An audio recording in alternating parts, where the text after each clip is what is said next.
नमस्कार दोस्तों, इस वीडियो में आपको श्री गिरिराज धरण, श्री गोवर्धन परिक्रमा और श्री कृष्ण भगवान के जन्मस्थली मथुरा के सभी धार्मिक स्थलों के वीडियो और जानकारी दी गई है। कृपया वीडियो पूरा देखें और वीडियो पसंद आए तो मेरे चैनल को सब्सक्राइब करना ना भूलें। जय श्री कृष्णा। धार्मिक और आस्था की नगरी मथुरा में आपका स्वागत है। देखिए मथुरा नगर के समस्त सुंदर और खूबसूरत वीडियो।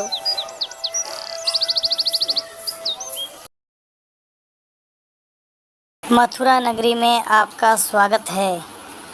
मथुरा की यात्रा कैसे करें, आइए जानते हैं। मथुरा की यात्रा करने हेतु हवाई मार्ग मथुरा के सबसे नज़दीक आगरा का हवाई अड्डा है, जो वहां से 55 किलोमीटर दूर है। अगर आप रेल मार्ग से यात्रा करना चाहते हैं तो मथुरा रेलवे स्टेशन काफ़ी व्यस्त जंक्शन है और दिल्ली से दक्षिणी भारत या मुंबई जाने वाली सभी ट्रेनें मथुरा होकर गुजरती है। दोस्तों, अगर आप सड़क मार्ग के द्वारा यात्रा करना चाहते हैं तो मथुरा में भारत के किसी भी स्थान से सड़क द्वारा पहुंचा जा सकता है। आगरा से मात्र 55 किलोमीटर दूर स्थित है मथुरा और उसके आसपास के प्रमुख मंदिर इतने सुंदर हैं कि इन्हें देखने के लिए लोग दूर दराज से यात्रा करते हैं। आइए देखते हैं। कृष्ण जन्मभूमि मंदिर, सत्यबुर्ज, आदिवरा मंदिर, कंकाली देवी, कटरा केशव देव मंदिर, कालिंदेश्वर मंदिर, दाऊजी मंदिर, दीर्घ विष्णु मंदिर, द्वारकाधीश मंदिर, पद्मनाभ जी मंदिर, पिपलेश्वर महादेव मंदिर, बलदाव जी मंदिर, श्रीनाथ जी का भंडार आदि मंदिर यहाँ पर हैं। प्रमुख कुंड में पोखरा का कुंड और शिवलाल का महत्व भी अधिक है।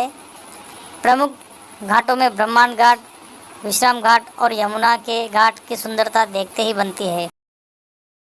दान घाटी मंदिर का इतिहास।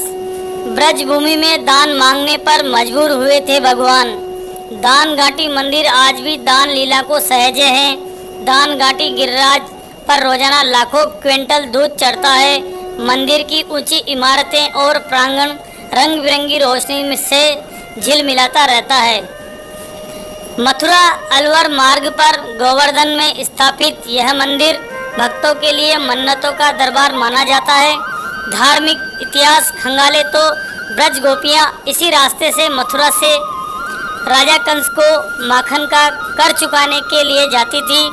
कन्हैया इसी स्थली पर ग्वाल बाल के साथ माखन और दही का दान लेते थे। प्रेम के वशीभूत भगवान जब खुद भक्तों से दान मांगने पर विवश हो गए, उन लम्हों का शब्दों में वर्णन करने में लेखनी भी नतमस्तक नजर आती है। कान्हा की दान लीला मनोहार प्रेम और खींचातानी आदि भावमय लीलाओं का अनूठा संग्रह है। भगवान श्री कृष्ण की इस प्रेम भरी दिव्य लीला का वर्णन धार्मिक ग्रंथों में अंकित है। कवियों ने कल्पना से काव्य की रसधार बहाई तो ऋषि मुनियों की गाथाओं से इतिहास के पन्ने बड़े भरे पड़े हैं। दान केली कौमुदी ग्रंथ में इस लीला का वर्णन विस्तार से किया गया है, तो दिल को छू लेने वाली लीला को गौड़ीय संप्रदाय के लोग भक्ति रस के गीतों में करते हैं। गोपी और कृष्ण के इन अद्भुत पलों को शब्द देकर कवियों ने तो काव्य का सागर बना दिया है। प्रभु की इस लीला के कारण ही इस स्थली को दान घाटी के नाम से जाना जाता है तथा मंदिर में विराजमान प्रभु को दान घाटी गिरिराज नाम दिया गया है। सेवायत दीनू बाबा कौशिक दान लीला की कल्पना को सेवा भाव से साकार करने का प्रयास करते हैं। प्रभु को माखन और दही की याद न आए, इसलिए प्रभु को सुबह दूध, दही, शहद आदि से रोजाना पंचामृत अभिषेक कराया जाता है। प्रभु के बाल भोग में माखन, मिश्री, मीठा दूध का रोजाना भोग लगाया जाता है। दोपहर की बेला में प्रभु को आभूषण युक्त पोशाक धारण कराई जाती है। प्रभु के स्वाद के लिए मंदिर में ही विभिन्न व्यंजन तैयार किए जाते हैं। श्री गिरिराज धरण बड़ी परिक्रमा प्रारंभ 11 किलोमीटर पड़ती है। इसमें आपका स्वागत है। क्या आप जानते हैं भगवान कृष्ण को गिरिराज धरण क्यों कहा जाता है? गोवर्धन से जुड़ी ये काफ़ी खास लाइन है। गिरिराज धरन हम तेरी शरण, रख लाज हमारी गोवर्धन। श्री कृष्ण की जन्म स्थली मथुरा, यहाँ पूरे व्रज के 84 कोस में कृष्ण ने अनेक लीलाएं की हैं। ये सभी लीलाएं भगवान ने बाल्यकाल में की हैं। उनमें से एक लीला गोवर्धन की भी है। आइए देखते हैं। एक बार जब बाल्यकाल में नटखट कान्हा ग्वाल बालों के साथ खेल रहे थे, तब माता यशोदा उनके लिए पकवान बना रही थी। कान्हा ने माता से पूछा, माँ कई तरह के पकवान और व्यंजन किसके लिए तैयार कर रही हो? मुझे भी खाना है। इस पर यशोदा ने कहा, ना लल्ला, ये पकवान स्वर्ग के देवता इंद्र के लिए हैं। पहले उन्हें भोग लगाया जाएगा, बाद में सभी लोग खाएंगे, नहीं तो इंद्रदेव नाराज हो जाएंगे और बारिश नहीं करेंगे, जिससे सभी जमीन बंजर हो जाएगी और सभी लोग अनाज को तरस जाएंगे। तब 7 साल के कान्हा ने अपनी माँ यशोदा से कहा कि माँ, क्या आपने कभी इंद्र देवता को देखा है? इस पर माँ ने कहा कि देखा तो नहीं है, लेकिन उनकी वजह से ही ब्रज में वर्षा होती है और हरियाली रहती है। आगे माँ यशोदा ने कहा कि इसीलिए सभी ब्रजवासी अपनी अपनी घरों में पकवान बना रहे हैं।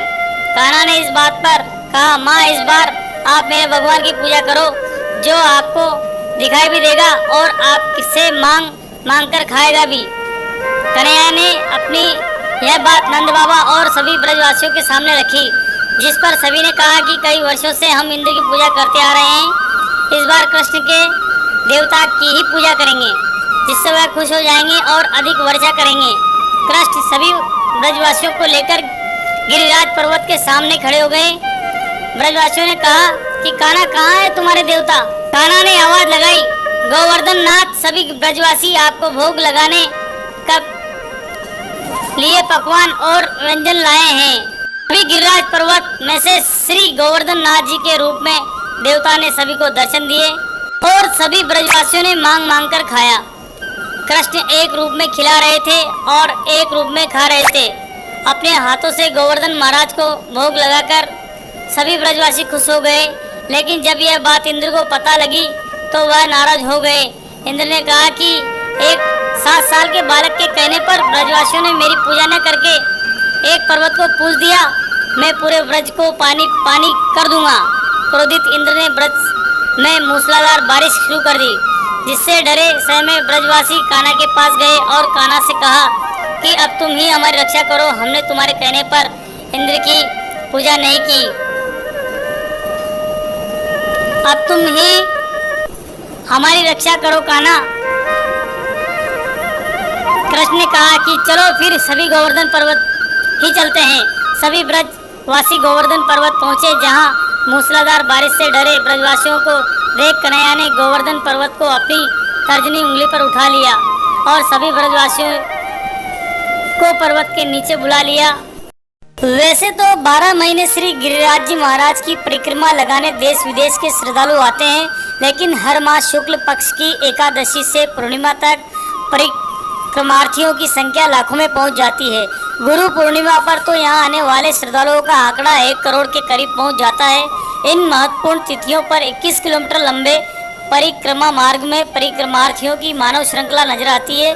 परिक्रमा मार्ग पर रोशनी हो या नहीं, श्रद्धालुओं को इससे फर्क नहीं पड़ता। अधिकतर श्रद्धालु परिक्रमा की शुरुआत दान घाटी मंदिर से और समापन मानसी गंगा के समीप करते हैं।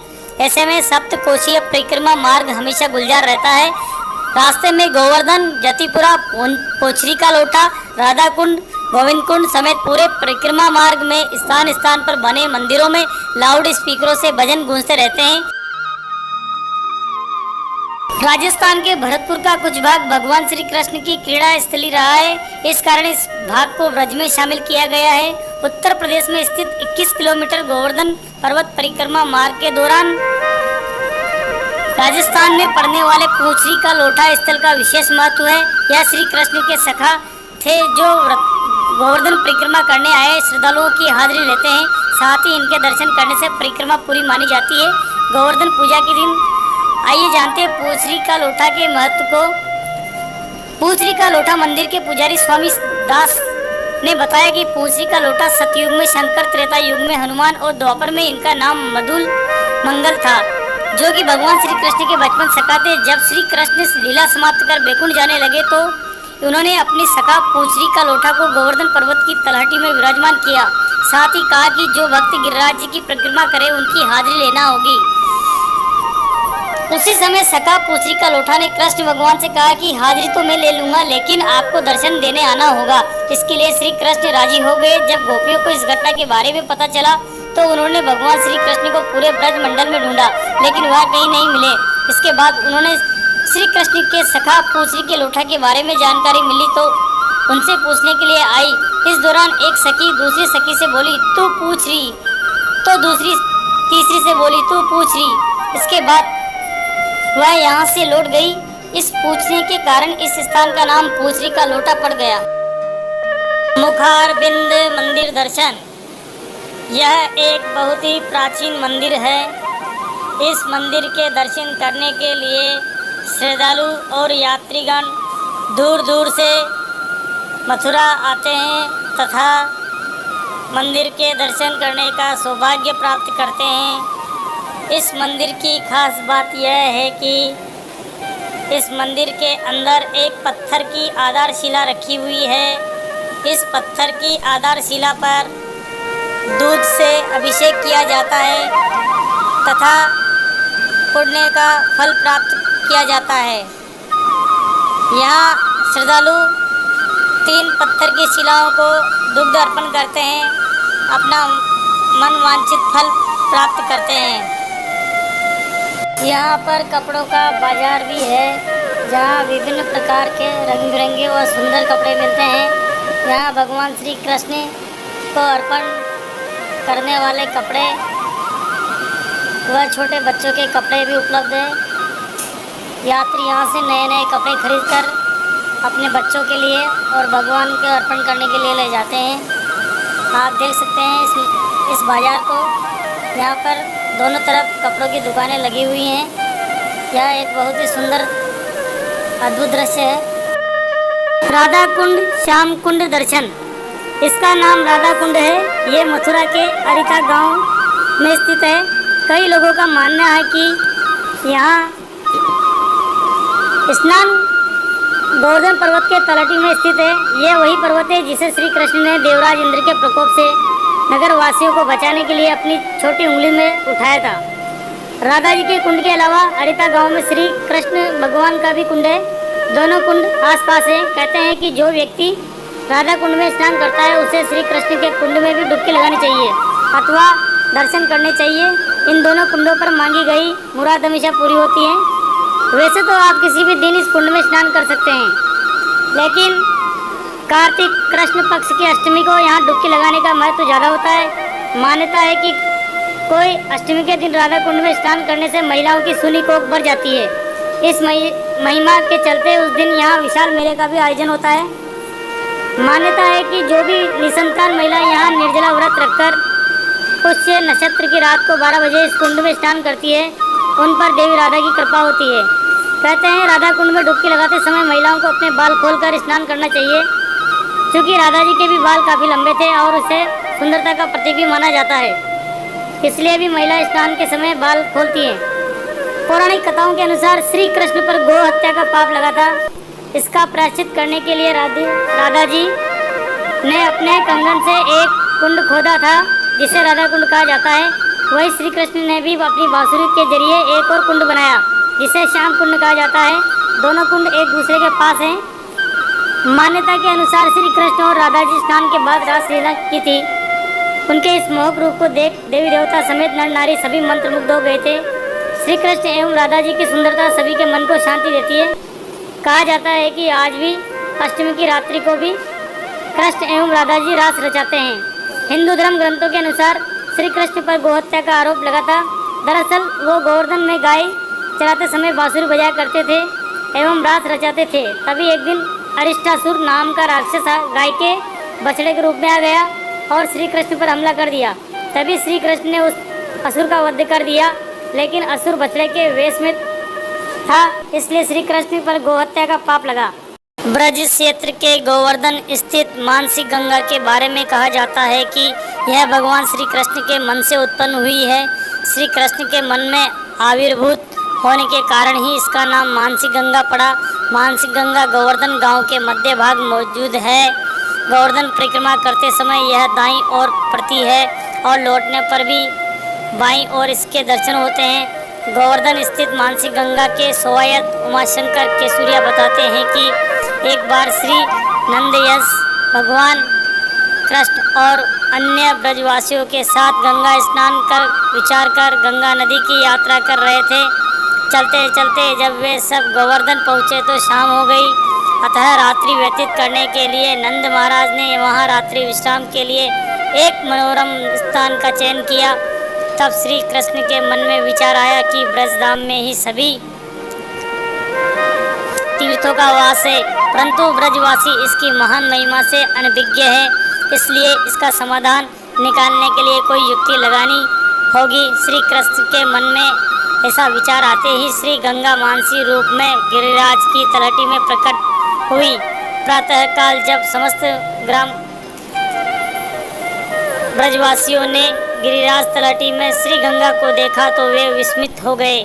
सभी को विस्मित देखकर अंतर्यामी श्री कृष्ण बोले हैं कि इस पावन ब्रजभूमि की सेवा के लिए तो तीनों लोकों के सभी तीर्थ यहाँ आकर विराजते हैं, परंतु फिर भी आप लोग ब्रज छोड़कर गंगा स्नान के लिए जा रहे हैं। इसी कारण माता गंगा आपके सम्मुख आविर्भूत हुई हैं। अतः आप लोग शीघ्र इस पवित्र गंगा में स्नान आदि कार्य संपन्न करें। श्री नंद बाबा ने श्री कृष्ण की इस बात को सुनकर सब गोपों के साथ इसमें स्नान किया। रात्रि को सबने दीपदान किया। तब से आज तक यहाँ यह परंपरा जारी है। इसके अलावा मानसी गंगा के प्राकट्य के बारे में दो कथाएं और भी प्रचलित है। एक के अनुसार भगवान श्री कृष्ण ने गोपियों के कहने पर वृष हत्या के पाप से मुक्त होने के लिए अपने मन से इसे प्रकट किया तथा इसमें स्नान करके पाप मुक्त हुए। दूसरी कहानी के अनुसार एक बार यमुना ने अपनी बड़ी बहन गंगा के ऊपर कृपा करने के लिए कृष्ण का आह्वान किया। कृष्ण ने यमुना की प्रार्थना सुनकर उसी समय गंगा का आह्वान किया और गोपियों के साथ जल विहार कर उन्हीं कृतार्थ किया। कालांतर में मानसी गंगा के तटों को पत्थरों से बनवाने का श्रेय जयपुर के राजा मानसिंह के पिता राजा भगवान दास को जाता है। यहाँ के बाजारों में अक्सर भीड़ देखने को मिलती है तथा दोनों तरफ मिठाइयों की दुकानें लगी हुई है। यहाँ से श्रद्धालु मिठाई खरीदकर भगवान को अर्पित करते हैं। यहाँ पर मिश्री मिठाई अन्य प्रकार की मिठाइयाँ उपलब्ध है। आप देख रहे हैं यहाँ पर इस तरह की भीड़ हमेशा 12 महीने रहती है। यात्रीगण यहाँ पे दर्शन करने के लिए दूर दराज से आते हैं और यहाँ से खरीदारी कर ले जाते हैं।